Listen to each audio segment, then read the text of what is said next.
अरे भाई सब कोई दवा लेने जाता है, अगर तुम कहोगे कि साहब का विष का क्या लक्षण होता है तो उसका दिमाग सड़क जाएगा, ये विष का लक्षण क्यों पूछता है? तो उसने भाई अच्छी चीज के सब पूछते हैं।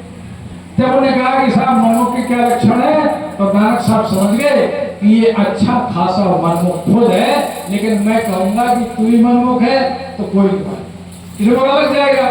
तो उन्होंने कहा ऐसा है जलालुद्दीन, मेरे मजहब की बात होती बता देता, तुम काबो मक्का चले जाओ, मक्का चले जाओ, वो तुम्हें वहां कोई ना कोई मनमुख के लक्षण बता देगा। ये जहाज पे सवार हो गए। बोले उन्होंने कहा कि हवाई जहाज से नहीं जाना, जहाज के रास्ते जाना। ये जहाज पे सवार हो गए। एक दिन में इनको उमस लगी, जहाज पानी में चलता आया था, और उस हिस्से में जब वो चला तो उमस लगती है वहां पे। तो जब उसे उमस लगी तो कहा हे अल्लाह ताला, अगर ये जहाज किनारे लग जाता तो थोड़ी सैर कर लेते इस हरियाले मैदान की। जहाज का लंगर तुरंत पड़ गया। अरे वाह साहब, हमारे तो गुरु खुदावंद करीम ने सुन ली, लग गया किनारे, उतर गया, और जैसे मुड़ के देखा तो जैसे पानी बरसता है तो उस समुद्र में बूंदें गिर रही थी। तो बोले अल्लाह ताला, पानी में पानी बरसने से क्या फायदा है, ये अगर पानी जमीन में बरसता तो खेती को फायदा होता। तो तुरंत पानी बंद हुआ और जमीन में बरसने लगा। अरे उन्होंने कहा साहब वाह, खुदा तो हमारी बात सुनता है। इसके बाद देखा कि एक जहाज को, बड़े भारी जहाज को, पानी की मछली, क्योंकि संसार में पानी के जीव को ही सबसे बड़ा जीव बताया, जैसे व्हेल और पोलस होते हैं, तो वो बहुत बड़ी मछली एकदम तीर की तरह आ रही थी। जलालुद्दीन बोले अल्लाह ताला, इस मछली से जहाज को बचाओ, वरना इसमें सामान गर्क हो जाएगा और जान माल का नुकसान होगा। तो जहाज तुरंत किनारे लग गया। तीन चीजें वहीं पर उनके कहने से साबित हो गई। तो जब ये वहां जाते हैं, तो जैसे ही मैदान में जाते हैं तो शाम के वक्त वहां पर मैदान की घड़ाई हुई, झाड़ा गया बढ़िया, और वहां पर थोड़ी देर में वहां पर बड़ी अच्छी बिछाई बिछा गई ऐसी, और थोड़ी देर में ही वहां पर एक साधु संगत आई, एक अच्छे मंच पर बैठा हुआ, जैसे हमारे भाई साहब बैठे, अच्छे मंच पर एक बुजुर्ग आके बैठ गए, और सब लोग अपनी अपनी आसन पर बैठ के सत्संग सुन रहे। 9 बजे या 10 बजे के बाद, 9 बजे के बाद जो खाने का वक्त हुआ, तो उसने कहा सब लोग सावधान, और वो कर लो क्या कहलाते हैं उसमें, वजू कर लो, हाथ मुंह धो लो अपना, और खाना आने वाला है। तो जैसे वजू करके सब बैठे हो तो खाना सबके आगे थालियां उतरी, खाने की सजी हुई, और वो जो जलालुद्दीन था, सैयद जलालुद्दीन, किसी एक महात्मा के बिस्तर पर बैठा था, उसके सामने खाना नहीं आया। उन्होंने कहा बिस्मिल्लाह करो, तो उन्होंने कहा शुरू किया था, अभी मेरा एक मेहमान है मेरे बिस्तर पे है, उसके पास खाना नहीं आया। तो वो साहब कहते हैं जो मुख्य थे वहां पे, उन्होंने कहा मेहमान किसका है? तो उन्होंने कहा अल्लाह ताला। उन्हें खाना किसने भेजा?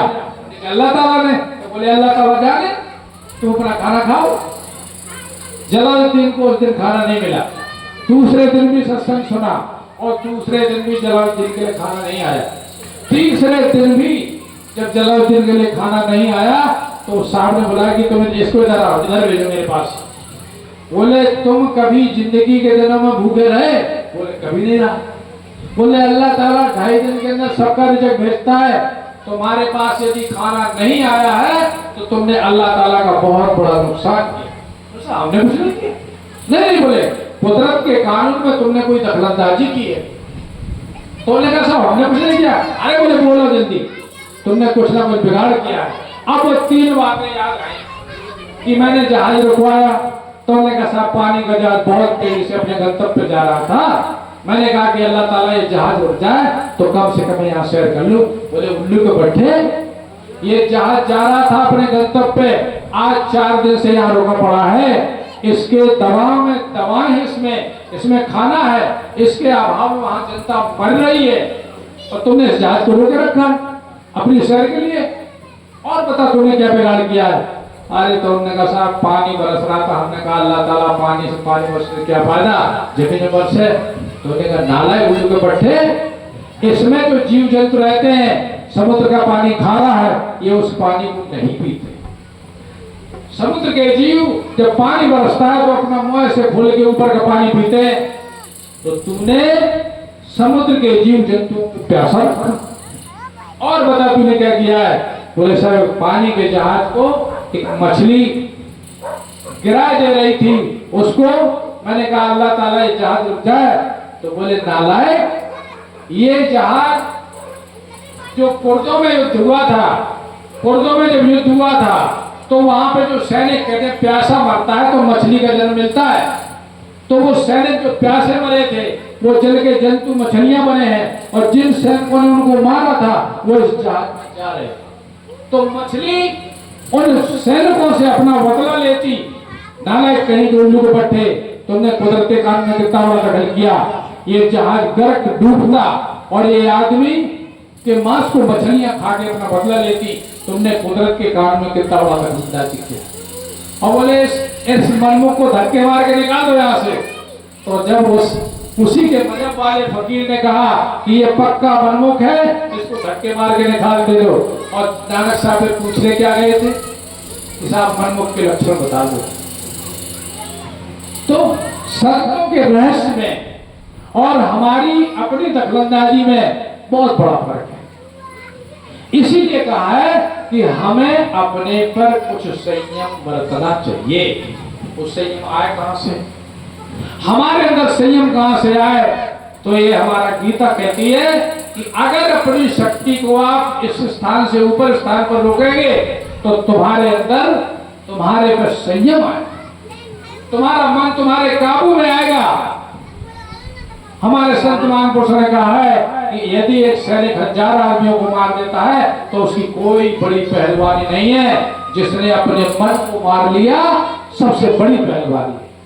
तो हमारे गीता रामायण शास्त्रों में इस पर काबू करने के लिए जो नुस्खा दिया गया है, क्या अनेक नहीं है। आदमी कहता है, देखिए पढ़ने वाले के लिए भी संयम वाला मन चाहिए, ध्यान करने वाले के लिए संयम मन चाहिए, और संसार के काम को करने के लिए भी संयम वाला मन चाहिए। इसकी सब जगह जरूरत है। अगर एक विद्यार्थी अपने मन को संयमित करके पढ़ता है तो कम समय में ज्यादा याद करता है, उसे भी इस बात की जरूरत है।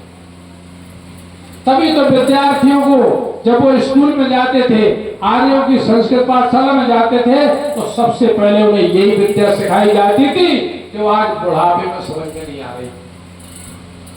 जो विद्या आज बुढ़ापे में हमें समझ में नहीं आ रही, वो बालपन में सिखाई जाती थी।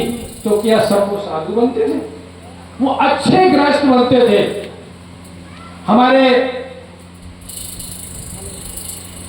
हम लोग देखो कहीं कहीं पे इसका बहुत अच्छा प्रचार है।